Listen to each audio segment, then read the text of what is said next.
Hello everyone, welcome to my channel. And if you are Windows 10 user, then you might have noticed that Windows Photo Viewer is missing, and instead photos are given in Windows 10, which is much slower than Windows Photo Viewer.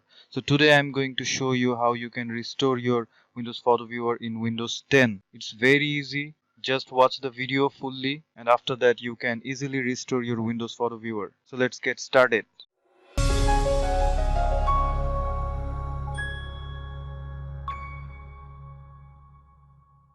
To restore Windows Photo Viewer, you need a file, and the link of that file is given in the description. I have the file here, photoviewer.rec. So you just need to open this file. Just double click on it and click run. After that, click yes,